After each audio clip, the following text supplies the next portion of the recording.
Teka po, kasi parang na-trauma ako dyan eh. Gawa nung gabi po yon ng barangay election, nung araw na yon, ng 11:45 na ng gabi. Pagkatapos po ng bilangan, ngayon ko lang po kasi naranasan ng ganun nangyari nung araw na yon. Ayun po yung flow nung ano eh, na doon po dalhin talaga. Na sa Yun po, pagkalam mo. ayun po instruction po Ang instructions. Talaga. Opo. Yun Okay. po talaga po instruction.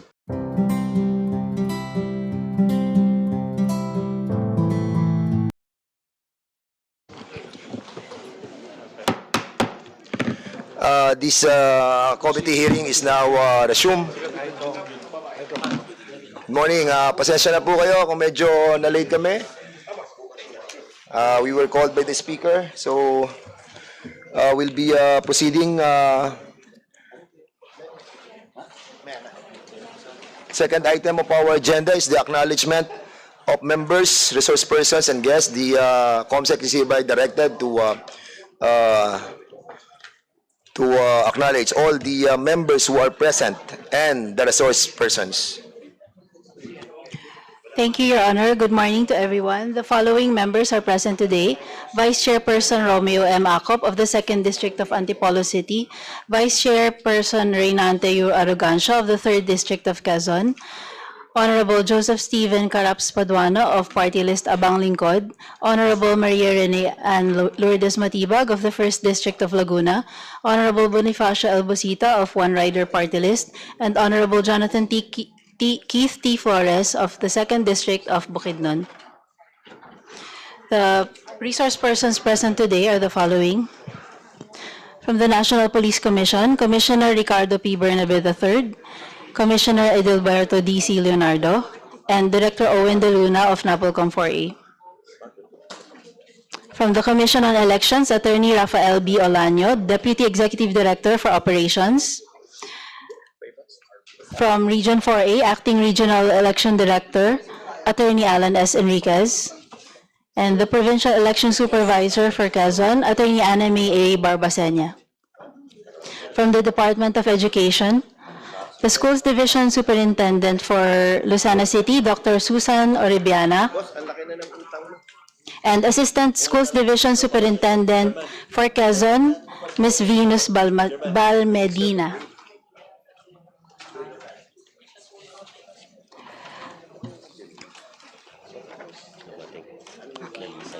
Okay. From the Philippine Drug Enforcement Agency, Director Brian Babang of Region 4. From the Philippine National Police, Police Brigadier General Paul Kenneth T. Lucas, the Regional Director for Calabar Zone.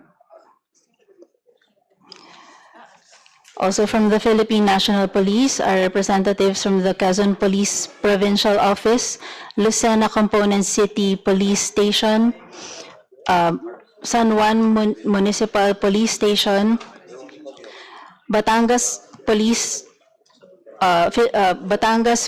Police Office, and San Pedro City Police Station.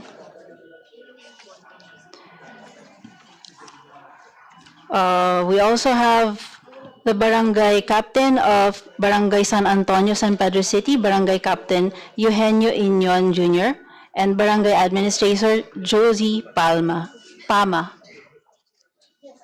From the Philippine Coast Guard, Lieutenant Senior Grade Atanasio Lucky Barba. That's all for now, Your Honor. Thank you. Okay, thank you so much, COMSEC. So the next item of our agenda is the preliminary remarks of the chairperson. Good morning to our esteemed colleagues, to the different resource persons who have been invited. Welcome and thank you for attending the meeting of the Committee on Public Order and Safety. The first item of our agenda supposedly is the issue on resolution number 1479 introduced by Deputy Speaker David J.J. Suarez. But since the sponsor is not yet here, we will be proceeding to the next item of our agenda, which is the continuation of the discussion regarding the privileged speech of Representative Ann Matibag on the alleged breach of public trust by elements of the PNP. And the second item will be the second part of our agenda is the resumption of the inquiry pursuant to House Resolution number 776, introduced by Representative Romeo M. Acop on the irregularities in the drug by bus operation conducted by personnel of the PNP Regional Office 4A or Calabarzon. Before we proceed with the discussion, I would like to thank everyone for being here and present today. Marami pong salamat. So, but for the meantime, since we have already a quorum, so can we have a motion for the continuance of the discussion on resolution number 776, which was sponsored and authored by Congressman Romy Acop. Mr. Chairman, Yes. may I move that pursuant to Section 15 of our rules on inquiry, that we extend the hearing insofar as my resolution is concerned. So move, Mr. Chair. Yes, there's a motion to extend the discussion on resolution number 776, which was introduced by the Second chairman motion, of the Mr. Chair. Committee on Transportation, Romy Acop. There was a second motion. Any objection? Hearing none, the said motion is now approved. So we'll be proceeding to the proper discussion on the first item of our agenda.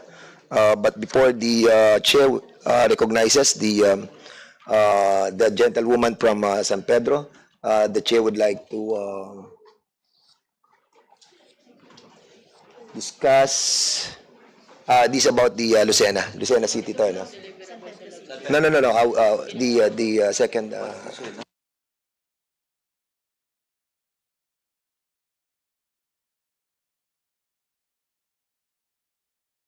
So we will be continuing the discussion on the privilege speech of Congresswoman Ann Matibag. So Congresswoman Matibag, you have the floor. Thank you, Mr. Chair. As we continue our hearing for the agenda in San Pedro Laguna, may we recognize, Mr. Chair, the resource person, Kapitan June Inyon, for his opening statement. Okay, the chair would like to recognize the presence of Barangay Captain June Inyon from San Antonio, San Pedro City. Sir, you are recognized.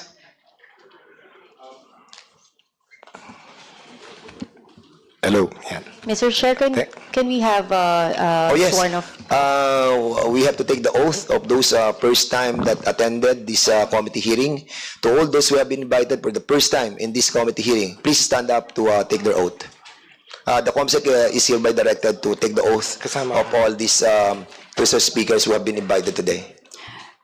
Kasama po yung nasa likod, lahat ng mga polis na nasa likod Yes, po. everybody. At dito po. The first time, those who are attending for the first time, may I ask you to stand and raise your right hand. Members po from San Juan Municipal Police Station also. And San Pedro City Police Station. Do you swear to tell the truth, the whole truth, and nothing but the truth in this inquiry? Thank you. Please take your seat.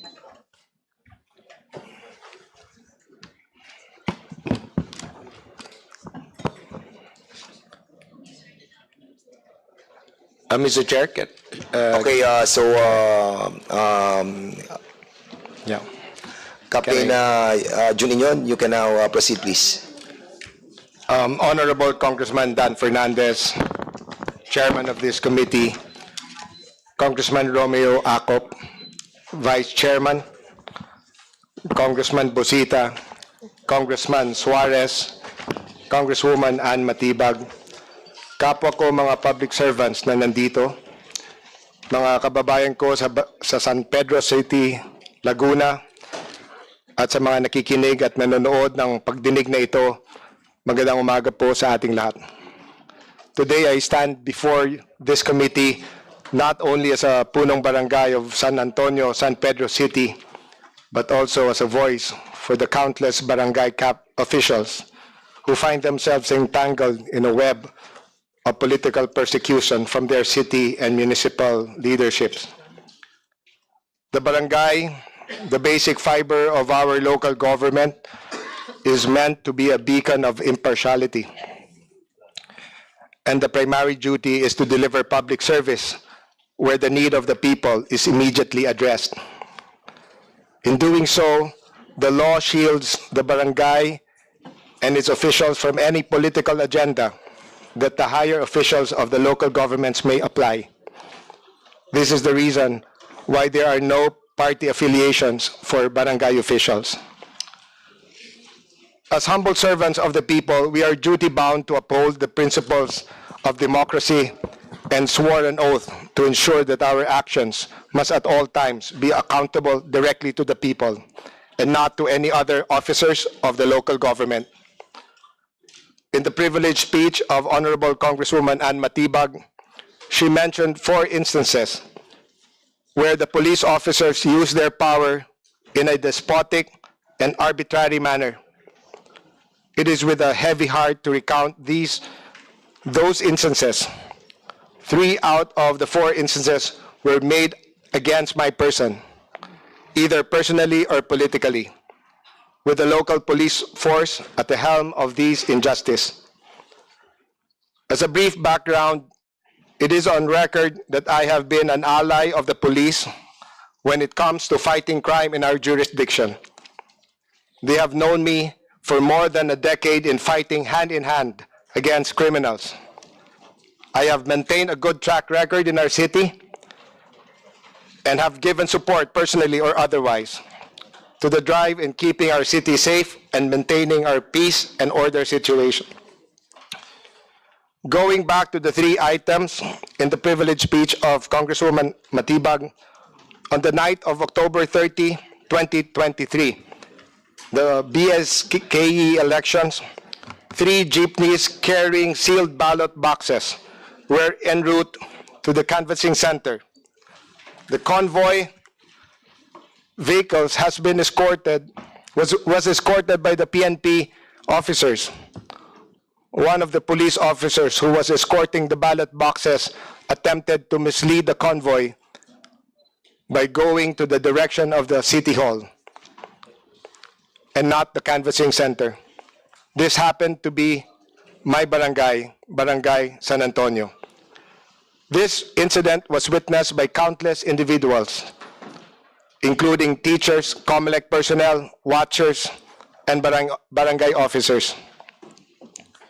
Last January 15, 2024, during the elections for the Liga ng mga Barangay held at the Sangguniang Panlungsod Session Hall, I was then a candidate for president of our Liga chapter. Our local police again acted like gods, wearing a police uniform when they prevented our elected barangay captains from entering the place where our election will be held. They have the guts to prevent the conduct of a democratic process and displayed publicly their intent to stop us from having our elections. Again, a manifestation of biased police work. Another incident made against me was on the night of April 17, 2024. More or less 30 PNP personnel and SWAT officers in full battle gear, led by the acting chief of police, Officer Valenzona, stormed my place of residence to serve a warrant of arrest for a usurpation case, which I have already posted bail.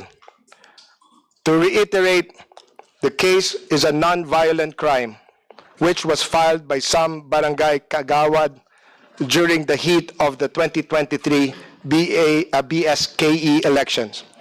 Again, I have personally posted cash bond the same day that the warrants of arrest were issued. If these 3 instances were not a pattern of something, please let us know the reasons for these. And please allow me to take this opportunity to ask this honorable House to reconsider or revisit the local government code regarding the awesome power given to a local chief executive and put an end to local tyranny that has been going on to places like San Pedro City. We have to have a mechanism that protects barangay officials from despotic orders of the local chief executives. We have to give elected barangay officials the protection they need if their manner of governance clash with the incumbent city or municipal officials. Sana po ay matulungan nyo kaming mga opisyal ng barangay sa pagganap ng aming sinumpang tungkulin. Ako po ay buong pusong tutulong at ibabahagi ang aking mahigit isang dekadang karanasan bilang punong barangay para makapagbalangkas ng batas na magbibigay ng proteksyon sa mga opisyales ng barangay. I'm now ready to answer your questions. Thank you. Maraming salamat po. Okay, thank you so much, Barangay Captain Juninyon. So, any members who wanted to, Chairman. Congress, Chairman.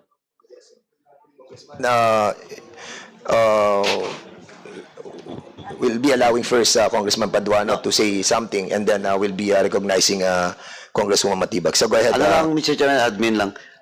Can we ask the barangay captain Inyon. a copy of Yes, the opening remarks. Can you kindly submit to us your opening remarks so the members could have a copy? The COMSEC is hereby directed to have a copy copied the opening remarks of the Barangay Captain of San Antonio. You still have a query, Congressman Paduano?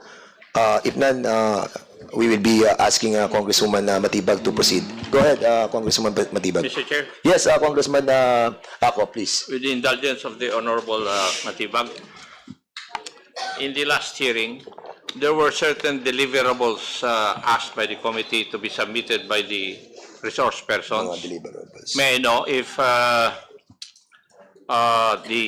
the PNP of Region 4A has submitted a written report on the actions taken on the complaints of the Honorable Matibag and Attorney Matibag? Okay, see, They submitted such? all right. The chair, before I ask the COMSEC COMSEC, can you kindly inform this committee if all those documents that were asked by this committee have been complied with? And the chair would like to acknowledge the presence of our Deputy Speaker J.J. Suarez. And for the information of Deputy Speaker J.J. Suarez, Congressman, we proceeded with the third item of our agenda. No? And after this, we'll be proceeding with yours. Okay, thank you. So, yung mga deliverables. Nag-submit? Your Honor, yes po. May I know also if the Provincial Director of the Province of Laguna has submitted his written explanation on the transfer of a certain patrolman, Apple Hipol? Yes, Your Honor, he has submitted. May I know if an official copy of the report of R7 recommending actions on the complaints filed by spouses Matibag with attached counter affidavits have been submitted? Yes, Your Honor. And the medical certificate of Police Lieutenant Colonel Christine Valenzona, Yes, Your Honor. and the list of 5 names submitted by the Provincial Director to the San Pedro City Mayor. We have not received the list, sir.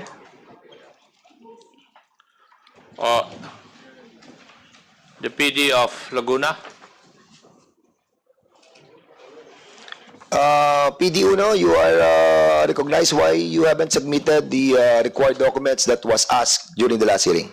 Please answer. Your Honor, Your Honor, Sir Chairman, we have here the copy of the document of the list of the 5 recommendees coming from the region. Can you speak louder? We have a copy of the list of 5 officers recommended for the Chief of Police. Did that satisfy We will, the query of Congressman? Please submit that your copy to the committee. Yes, Your Honor. And again, may we remind, before I recognize again Congressman Acop, may we remind all the resource speakers, no, that if this committee will be asking for certain documents, to submit it 3 days before or prior to the committee hearing itself, for the members to have a intelligent discussion on the all the documents that you are about to submit. That's a reminder to all of our resource speakers. Go ahead, Congressman. Thank you, Mr. Chair. That would be all. Thank you, Honorable Matibag. If no administrative concern that will be asked by our members, the chair would like to recognize Congresswoman Ann Matibag. Thank you, Mr. Chair. Firstly, Mr. Chair, because we have multiple incidents regarding the barangay elections during the 2023 SK barangay elections. First, I want to tackle to Police Lunar. It was mentioned by the Kapitan Inyon that there was this certain policeman, Lunar, who stopped the mobile with a ballot box and election returns in Barangay San Antonio, coming from the school going to SAES, but it was apprehended by this police, and he wanted and instructed the driver to go to the City Hall instead of the San Antonio Elementary School. May I know former Hepe Valenzuela, who was the policeman assigned in that particular area? Is that the former? He's the chief. I think he was relieved, Mr. Chair. Are you relieved? Good morning po, Mr. Chair. Opo, sir. Na-relieve ka na? Opo, sir. Kailan ka na-relieve? Effective June, I think June 6, sir. June 6. Oh, okay. All right. I didn't know that. Anyway, go ahead, Congressman. May we know the name of that policeman detailed on that night? Good morning. Yes, ma'am. Si Police Staff Sergeant Lunar, ma'am. Is he here? Yes po, ma'am. Police, okay. Can we invite policeman Lunar to be a resource person? Have you taken your oath? Go ahead, sit down. Mr. Lunar, I just want to ask, what is your participation in the 2023 SK Barangay elections?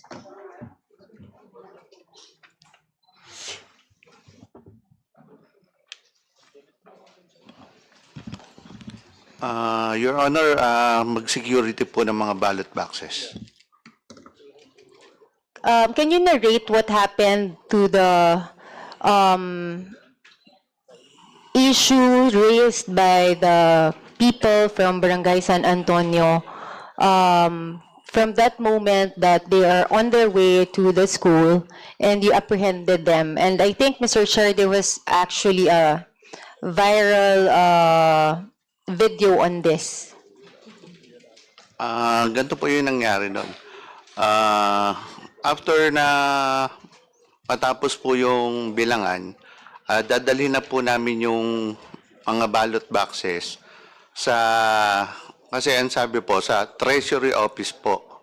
Kasi nung nag-ano po kami, pinatawag po kami doon, yung bago ibigay yung ballot boxes, galing sa munisipyo, dadalhin sa school na gagamitin.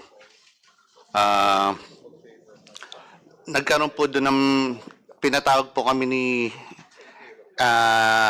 election officer at sinabi na mag-security kami.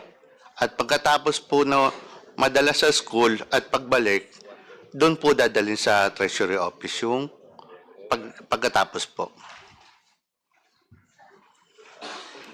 Can we ask Mr. Chair, the COMELEC present today, if that is really the protocol?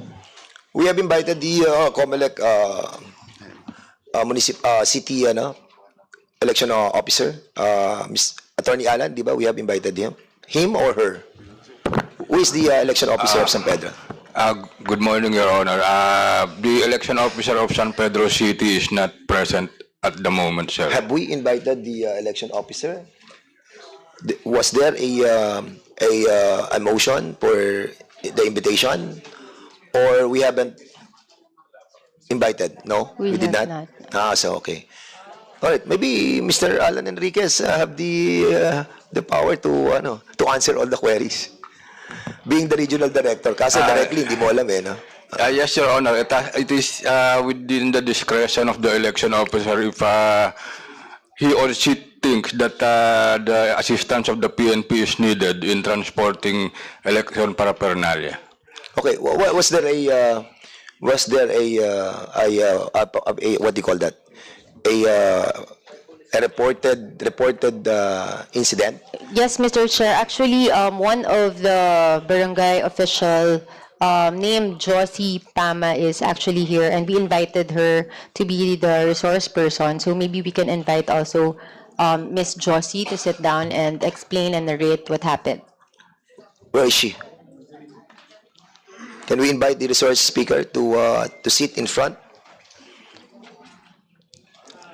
You can proceed.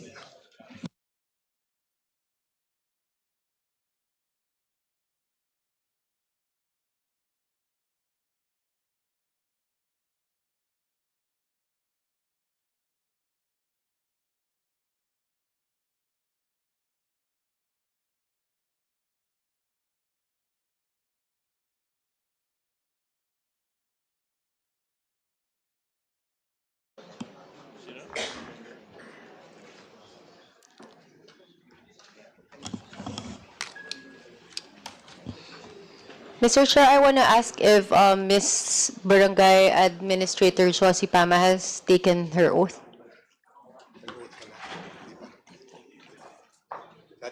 Actually, we have already asked everybody to stand up a while ago. So I presume that everybody have taken their oath.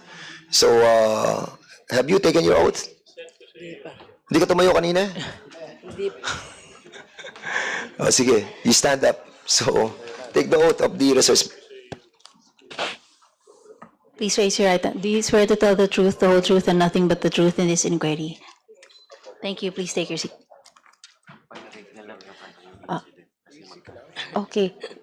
Mr. Chair, to Ms. Josie Pama, can you narrate what happened or transpired that night after the elections in that school? Can you narrate it in the floor? Opo, ako po bago po ako magsimula, ako po si Josie Pama. Magandang umaga po sa ating Honorable Dan Fernandez at sa kay Kong Ann Matibag at sa ating lahat po dito, magandang umaga po. Noong pong gabi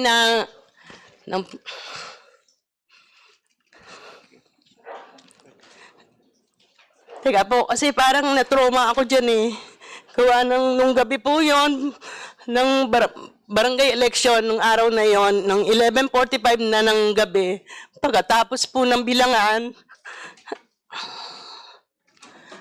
ngayon ko lang po kasi naranasan ng ganun nangyari nung araw na yon, nung gabing yon na naka-ready na po yung 3 sasakyan, sumakay na po ang mga guro, sinakay na po ang mga ballot box, then pati po yung mga watchers na dapat kasama. Dahil sa kulang ang sasakyan ng isa, hinintay pa po namin yung isang sasakyan. Ngayon, nung 3 ballot box pa po ang hindi na isasakay at saka may ilang guro at watchers. Nung pumasok lang po ako sandali, pag narinig ko, tinakbo na po na agad nila yung sasakyan at yung mga motorsiklo, mga riders. At dali-dali na po akong lumabas, sumunod na po kami. Ngayon hinabol po namin sila. Pagdating po sa United, natatanaw ko na rin yung highway. Nagulat ako nung ikinana nila imbis na kaliwa. Kasi ang papuntang San Antonio Elementary School, pakaliwa po. Ang papuntang kanan, City Hall po yun. Kaya nung nakita kong pumanan sila, parang na-tense na po ako at nagtatawag na po ako sa bintana ng sasakyan. Sabi ko, ano tayo, kaliwa tayo, San Antonio tayo. Pero po, parang hindi po narinig ng mga ibang riders. Kaya nung pagdating po sa may likod ng palengke, talagang malapit na kami sa City Hall. Buti na lang po na may nakita ko isang riders na kakilala ko at sinabi ko sa kanya, dali harangin nyo, papunta tayo ng San Antonio kasi bibilangin pa lahat po yung ballot box doon, yung ballot, opo, yun po. Kaya pagdating po doon sa may papuntang City Hall, inano po, hinarang na po ng mga ano yun, ng mga riders na kakilala ko hanggang sa sabi nila, kalma ka na, papunta na kami ng San Antonio. Kaya po napunta na po ng San Antonio. At yung sinusundan po kasi nila, ang isang van na ang nagdadrive po ay yung pulis na sabi nila si Lunar po. Na si Lunar. Ngayon po, papunta na kami ng San Antonio. Pagdating sa may McDonald, nagulat ako dahil tumigil na naman ang sasakyan. Halos, nakita ko na yung mga SWAT, poso na nagdatingan. Sabi ng mga rider sa akin, Ate Josie, hindi namin kaya to dahil marami na sila, maraming pulis na tong nandito, may SWAT pa. Kaya pilit pong binabalik ng City Hall ang sasakyan, yung mga jeep na may mga lamang ballot box at yung mga guro. Kaya tumawag na po ako sa radyo, may hawak po akong radyo noon, kaya tinawagan ko na lahat, pati po si Attorney Melvin Matibag, tinawagan ko na po siya. At yun, nagdatingan naman po agad sila. Kaya yun, nakarating po kami ng San Antonio. Okay, Mr. Chair, since Attorney Melvin Matibag here is a resource person, maybe you can also shed light on this happening. Yes, Attorney Matibag, you have the floor. Thank you, Mr. Chair. Thank you, Congressman Acop, and to everybody. Good morning. Yung kinikwento po ni Ma'am Josie Pama, that is exact recollection of what happened. For the record, kaya niya ako tinawagan, during that election, I'm acting as the election lawyer of Capitan Jun Inyon. I'm the head legal counsel during that election. So we were surprised to get that report na instead na sa canvassing area, which is the San Antonio Elementary School dadalhin, nagulat nga kami na may report na pinipilit sa City Hall. So we immediately boarded our cars and hinabol namin, inabutan na namin sila doon na papunta na ng eskwela dahil inaharang ng rider, nag-aatakan talaga. Nakita ko yung sasakyan nga nito ni Police Officer Lunar. And just to be very precise doon sa nangyari, sinampas ko yung bintana ng sasakyan niya. Sabi ko, hinto mo. Nung binuksan niya yung bintana, sabi ko, Police Officer ka, bakit yung mga election return na yan, tsaka ballot boxes, dadalhin mo sa City Hall? Anong instruction sa'yo? So ang sabi niya, ito yung instruction ng election officer Pahad. So happen, I have the number of election officer Pahad. Tinawagan ko siya. Sabi niya, wala akong instruction na ganun. Malinaw ang utos namin na lahat ng election return dalhin sa canvassing area at mag-canvass. So sabi ko, sino talaga nagutos sa'yo? Until eventually, umamin siya, sinasabi niya yung CTOC. May tinawagan pa siya, naka-speakerphone, pinakakausap sa akin sa CTOC, and categorically sinabi na utos de Hepe na sa City Hall yung mga balota na yon at yung mga election return. That is my exact recollection. Sinabi ko pa kay Police Officer Lunar, don't you know na offense tong ginagawa mo? And that is very well qualified na dalhin sa Napolcom tong kaso mo na to. So, yun po yung pangyayari nung araw na yun. Na according also dun sa opening statement po ni Capitan Juninyon. So, Hepe Valenzuela, you were mentioned, no? Do you have an idea? Are you aware of this incident? Yes po, ma'am. Yes po. Okay, what was it really your instruction? May ano po, ma'am? Pardon po? Was it really your instruction? Ano, ma'am? My instruction is to provide security, ma'am, for the election. For the election, ma'am. Other than the security, what was your instruction to the CTOC and to Lunar? I have no instruction but to render security for the election, ma'am. May we know, Mr. Chair, who is who is the detailed person in CTOC? What is CTOC? Sorry. City Tactical Operations Center, ma'am. So maybe, Mr. Chair, we can also invite the person detailed on that night, so he can also shed light on this incident. You're asking for the what, Congressman? Invitation as a resource person. Who? On the person who is detailed on that night. Okay, so do you recall those police officers who have been a part of the what's that security detail of that ballot boxes? Yes po, Mr. Chair. Can you are they here? Yes po, Mr. Chair. Oh, they're here, so you can directly ask them the question. Can we invite those who have been assigned to secure the ballots on the Barangay San Antonio during that time? When was that? October 30? Where, Hepe, nasaan po yung mga, asan yung mga, anong mga names? Anong names? Hepe, can you kindly call them? Si Staff Sergeant Abaha po. Sergeant Abaha, please, upo po kayo dito. Sino pa po?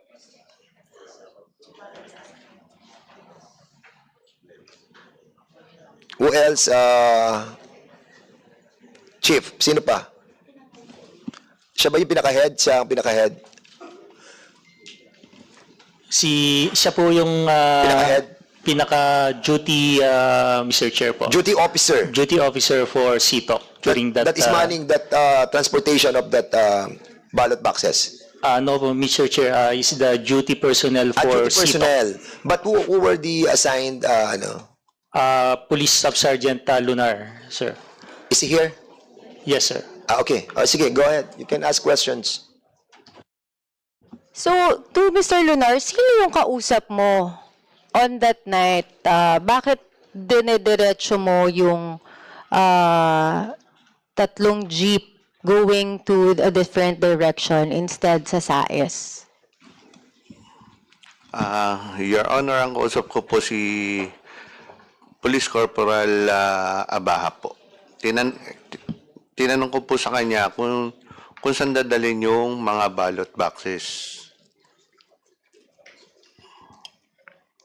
Yun po, tinanong ko po sa kanya. Kasi bago pa po dalhin yung mga ballot boxes dalhin sa school, ang nagkaroon po ng briefing si Attorney Fahad. Na ang sabi, sa Treasury Office po dadalhin.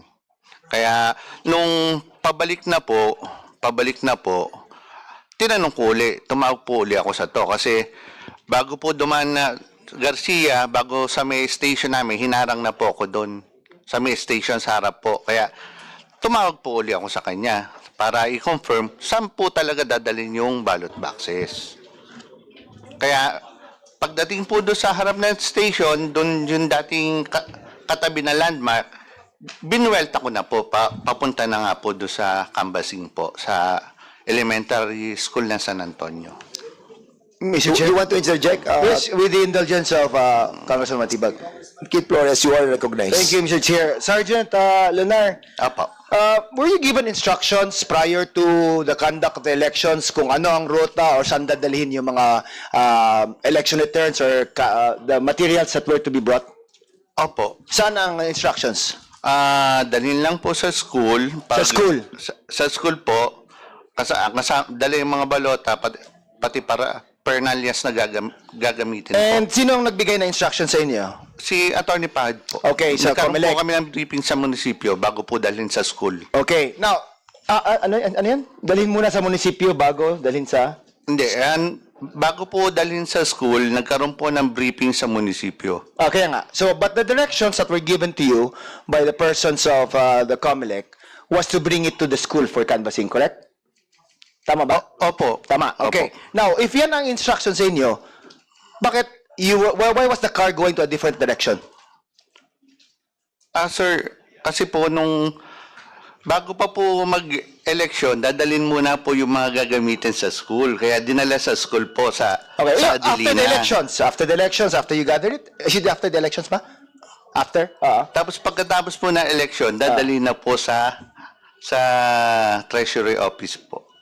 Sa treasurer's office na, hindi na doon sa school, supposedly na. Yun po yung ano ni Yun ang instruction election sa inyo. officer po. Okay, Yun now, po is it- instruction po. Can you confirm na sakay sa sasakyan na yun si Barangay Administrator, what's your name? Josie Pama? Kilala niyo ba ito? Opo. Okay, now, was at any point in time, was she asking you questions? Bakit tayo pumunta doon instead of the another location? Hindi ba? Hindi niya ba Wala na-raise po, sa inyo? hindi ko po siya nakakausap. Hindi mo nakausap. But when you were in the same vehicle? Hindi po. Nasa unahan po ako nung naka-security po ako. Naka-security ka. Okay, now, when some persons were trying to block the vehicles, what did you do as a police officer? Anong ginawa mo? Yun nga po, tumawag po ako sa CITOC para i-confirm kung saan talaga po dadalhin yung ano. And the instructions that were given to you was, ano yan? Nung nakausap ko si Sergeant Abahan, sabi, nakausap niya daw po si Attorney Pahad na dalhin na doon sa school po. Sa school? Mapa. Instead of the treasurer's office? Yes po. So, bakit may changes sa instructions na yan? And hindi ba tama din na nakaka-alarma na en route, you're going to a different direction other than that originally agreed to? Comelec, is there, Executive Director, sir, can you comment on this? Kasi I really don't know the exact steps that should be taken supposedly. Good morning, Mr. Chair, Your Honors. Ang talagang procedure po dito, after ng counting ng mga balota, gagawa ng ERs. Then yung ERs, dadalhin kung saan magkakaroon ng canvassing. So ito, since barangay elections to, usually yung canvassing, hindi sa munisipyo, kundi within the barangay, kung ano yung lugar na napag-agrihan. Usually schools yan. Okay. So within the barangay lang. So, thank you, Executive Director. Now, if that is but you're saying, Sergeant Lunar, na may nag-instruction sa inyo, di ba? Tama? No. Na to bring it to the City Treasurer's office. Opo. And that you tried to confirm it by calling CITOC. Tama? Yes po. And that the CITOC personnel that you were able to talk to told you also that it was the COMELEC election officer, Fahad, who gave you the instructions na doon sa City Treasurer's office dadalhin. Opo. Tama. Sino nakausap mo? Sorry? Si Police Corporal Abaha po. Is Corporal Abad present? Yes po. Okay, now, Corporal, Mr. Chair. Go ahead. Corporal, do you confirm na binigyan kayo ng instructions ni Fahad na dadalhin to a different place other than the school ang mga election returns? Sir, good morning po. Yung sa briefing po, sir, kasi yung instruction po doon, sir, ay sa City Hall po. Sa City Hall? And you were present in that briefing? And the briefing was conducted by the COMELEC election officer? Yes po, sir. Opo. Any representative from the COMELEC election officers present here? Meron ba? Wala. Well, siguro mas mabuti sana kung nandito. But anyway, sa nangyari ito, based on the statements by Lunar and barangay administrator, what happened na iba yung yung location ng pagdadalan sana ng mga gamit na to? Sir, bali, kinonfirm lang po sa akin po ni Sergeant Lunar po yung doon po sa about doon sa pagdadala ng balota, which is agad-agad po namin itinanong po sa COMELEC po para po malinaw. Okay, Tapos sinabi and then, po sa kanya na dalhin po doon sa school. Sa Doon school. po ang sabi So, ko, na-correct opo. naman? Yes po, opo, sir. Na-correct? Opo, na-correct po kagad. So, po yun, sir. pero natural din siguro, di ba, for the parties concerned na maging concerned na bakit doon tayo pupunta sa isang place instead of the school na kung saan sana gagawin yung other activities in the canvassing. Correct? Mr. Corporal Luna, what's his name? Abaha po, sir. Abaha? Tama ba? Abaha. Opo, sir. Opo. Okay. So, paano nang ginawa niyo para to diffuse the tension or to explain? Na may explanation biglang binigay na ito yung nangyari because this was the instruction given to us by whoever it is that gave you the instructions? Sir, bali, wala po kaming idea na may reklamo po, sir. O, so hindi kayo aware na nagkagulo na, may hinaharang na yung mga sasakyan, gano'n? Bali yung kay Sergeant Lunar lang po, sir, na in-explain niya po sa akin. Yung tinawag niya po, sir. Tapos in-inform ko lang din po sila, COP ko po. So, in-inform mo si COP? Po. COP, anong instructions mo after being informed na may insidenteng ganun? Good morning po, Mr. Your Honor, sir. Sir, nag-request po ako, sir, ng karagdagang personnel para ma-diffuse po yung tension, sir. By diffusing the tension, are you referring to the presence of SWAT ba yun? Mga armadong mga police officers that you asked to respond to? Is that how you diffuse the tension? No, sir, I requested from the PPO kasi may mga reserve personnel po kami for that activity, election. And then, nag-grant naman po yung aking request. Alright. Now, can you confirm for the record lang na ang instructions that were given to the police officers who were escorting these ballots was to take the paraphernalia to the schools for canvassing? Yan ba ang instructions ng COMELEC election officer? As far as I know, sir, ang instruction is after the election and canvassing, tatransport po ang mga ballot boxes sa treasury. After the canvassing? After the But canvassing. this was for canvassing pa? Yes, sir. So canvassing are supposed to be made in the school? Yes, Your Honor.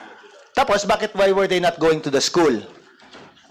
Because, Your Honor, hindi ko lang po alam, sir, yung nangyari dahil wala po ako doon. But then, narinig ko po sa instructions made by COMELEC officer nung nasa tapat po kami ng City Hall na ang after the election and canvassing, dadalhin po sa treasury ang ballot boxes. Okay, now, just to be fair, no, para at least fair tayo with the police officers din present, no?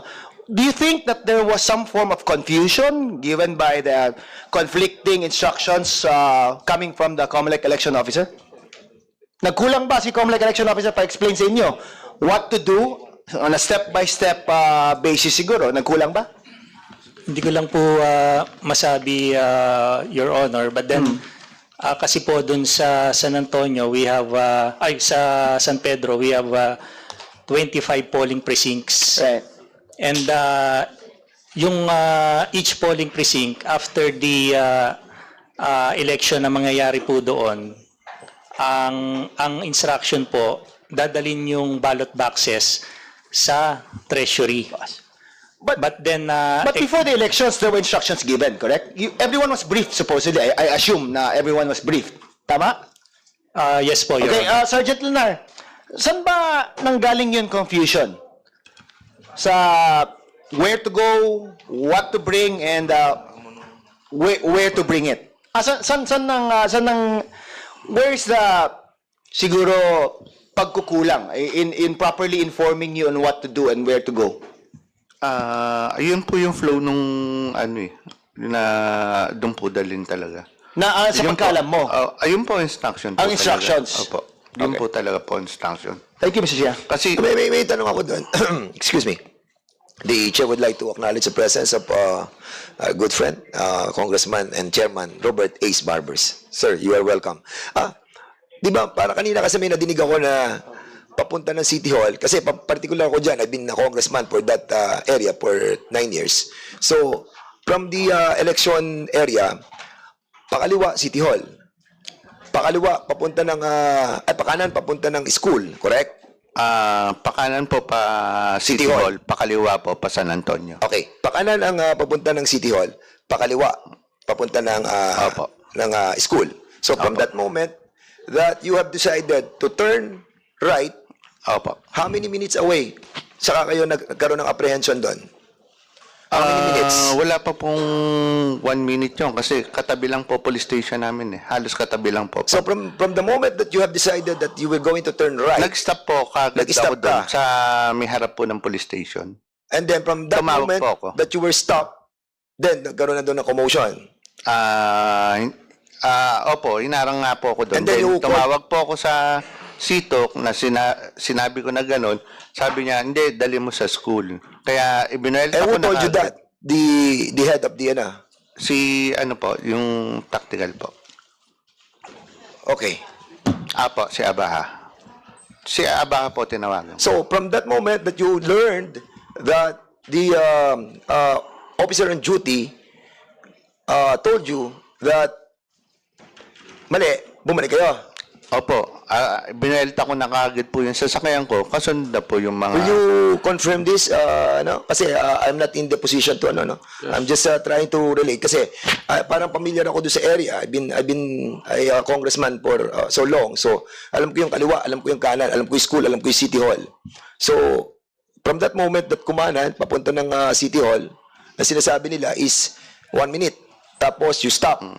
And then, you turn back going to the school. Yes po. Will you confirm my statement? Yes po. Congressman, Attorney Matibag. Mr. Chair, medyo buti na lang familiar ka rin sa lugar. No? Unang-una, imposibleng 1 minute eh. Dahil if he is referring to the police station, nasa loob na ng bayan ng San Pedro yun eh. For better appreciation, ang City Hall ng San Pedro is located in a different barangay. It's in Barangay Poblacion. From Adelina School, kung saan nanggaling yung mga balota, dadaan ng United, sa highway, papunta ng City Hall, dadaan ng ilang barangay. Barangay Nueva, then Barangay Poblacion. And the police station is not 1 minute away from that turn. Dahil nandoon yung police station sa may Barangay Poblacion eh. So yung sa account ni Ma'am Josie Pama, at naririnig ko doon sa radyo na umiiyak sila, pati ibang watcher, mahaba na po yung proseso. Nanggaling kami sa headquarters ni Kapitan Jun Inyon, which is located by the exit of San Pedro, which is probably 5-10 minutes away, kung saan na namin sila inabutan. And based on the account of Ma'am Josie Pama, there were 2 instances na hininto. Yung unang hinto nila, yun doon na sa papalapit na sa City Hall. Nung bumalik, actually 3 times pala, nung bumalik na sila, doon na sa malapit sa may Barangay Santo Niño, Mr. Chair, yun yung sinasabi ni Ma'am Josie na may mga SWAT na at pati poso, yung parang civil security, public office, security office, yung parang sa traffic ng City Hall, na pinalibutan. Public Order and Safety Office. Nandoon sila, pinalibutan na nila. So, na-person na lang silang i-turn dahil yung mga rider na nag-e-escort, who happen to be my fraternity brothers in Taugama P, hindi pumayag, hindi umalis. Hanggang sa na-person sila itulak. At hindi totoo yung sinasabi niya na inutos ng sitok na dalhin din doon sa eskwela. Dahil naka-speaker po nung nag-uusap sila nung sinita ko, yung pangatlong hinto na, which is already near the canvassing area, which is the San Antonio Elementary School, kasi po 4 po yung polling place dyan eh. Southville, Adelina, United, tapos yung pinakamalaki, yung San Antonio Elementary School, na doon dadalhin. Sinabi niya, sabi ko, sino nag-utos sa'yo? Ba't utos sa taas? Yun ang una niya sinasabi. Sinong taas? Utos na Epe, utos sa sitok. Yun siya, hindi ko nga po alam yung sitok na yan. Nalaman ko lang nung nangyari na yon. Inampas ko pa yung salamin niya para doon sa pangatlong hintunga. Sabi ko, diretso mo yan doon sa canvassing ka ako. Dadaling kita sa Napolcom talaga. Sabi ko sa kanya. So, namutla siya. Tapos nagtatawag-tawag siya. Malamig naman yung sasakyan niya po noon, Mr. Chair. Pero pinagpapawisan siya nung binuksan niya yung bintana. Doon niya lang dinala. Nakita ko po yung mga tao na watcher niya. Umiyak na nga po yung mga tao eh. Tsaka nakita ko talaga rin yung presence ng humahabol na mga SWAT at poso. So, hindi po totoo na hindi na siya. At nung sinasabi ko na sinong taas, that's the time na sinabi mismo ni Mr. Lunar na ito yung utos ng hepe. So, awan ko, yun yung exact na recollection ko. Yun yung sinasabi pa ni Congresswoman Matibag kanina na nag-viral pa.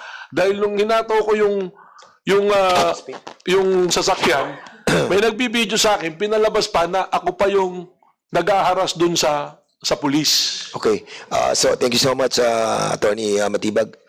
Colonel Valenzuela, will you wanted to reply?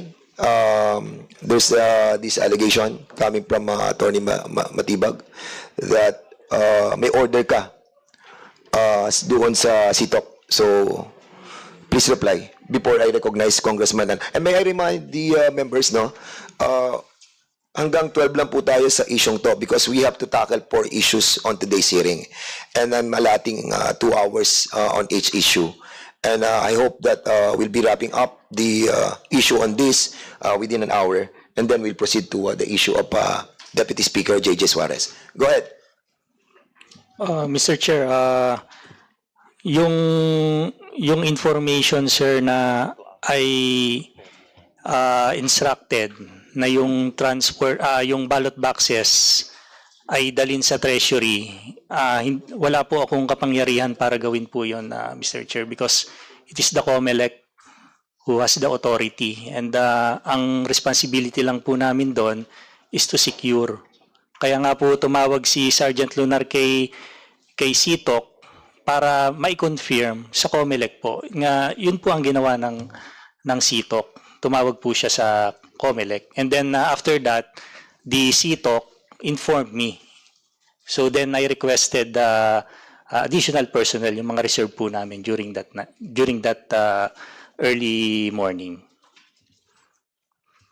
Okay. So, any members who wanted to... Congressman Ako, please. I would just like to follow up the line of questioning of the Honorable Flores. Sergeant Lunar, tama ba yung narinig ko kanina na bago kayo pumunta sa inyong jurisdiction ay nagkaroon kayo ng briefing? Opo, sa may munisipyo po. Sino po ang nagbigay ng briefing? Si Attorney Pahad po. And si Attorney Pahe? Pahad po. Pahay. Pahad. Pahad. Election officer yan. Election Pahad. officer Siya ang po. election officer. At tama ba rin yung pagkarinig ko sa iyo kanina na ang utos po niya sa kanyang briefing sa inyo ay doon sa City Hall dadalhin? Opo, pagkatapos po. Pagkatapos po ng election po. Dadalhin ninyo yung ballot boxes sa City Hall. Opo. Sa Treasury po. The election officer is not here present, so we cannot confirm that statement. Kung totoo nga na yun ang briefing na election officer, but the executive director present this morning, sinabi po niya na hindi dapat dun sa City Hall dadalhin for BSK elections doon sa eskwelahan na designated na canvassing area. Tama po ba? Tama po, Mr. Chair. So, in other words, ang issue po dito ay kung sinabi po ng election officer doon sa mga kapulisan na dapat dalhin yung ballot boxes sa City Hall o hindi. Tama po, Mr. Chair. So, until and unless we invite or we have the election officer here, we cannot confirm kung sino po ang nagsasabi ng totoo. Di po ba? Kasi hindi naman po ninyo masagot dahil hindi po kayo ang nagbigay ng briefing eh.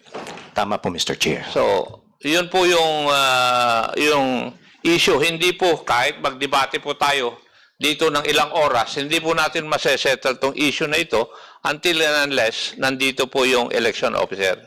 Kung tama na sinabi niya na yung ballot boxes after the election will be brought o dadalhin sa City Hall. Kasi kung sinabi niya talaga yon, wala pong kasalanan ng pulis. Sinusunod lang nila yung utos. Ngayon, kung hindi sinabi na election officer yon, mali yung pulis. May diferensya. Di po ba? So, hanggat hindi magsasalita yung election officer, kung sinabi po niya na ibalik sa Treasury, hindi po natin masesettle tong issue na ito. Kaya, Mr. Chair, para masettle tong issue na ito, kung magkakaroon pa ng susunod na hearing, I think we have to invite the election officer concerned dito sa hearing. Marami pong salamat. Okay, thank you so much. Congresswoman Matibag, you Yes. can proceed, please. Yes, Mr. Chair. I agree with Honorable Ako Palo. Pero out of 25 polling places in barangay, in the city of San Pedro, I just wonder, bakit ikaw lang yung parang may confusion on the route na kung saan saan dapat idala yung mga election boxes and returns after the election, not after the canvassing? So yun lang. We just hang on that issue and then we invite the election officer of the city of San Pedro. But Mr. Lunar, you have to remember, you have taken your oath. So you really have to be honest here. Opo, yes, Your Honor. Thank you. So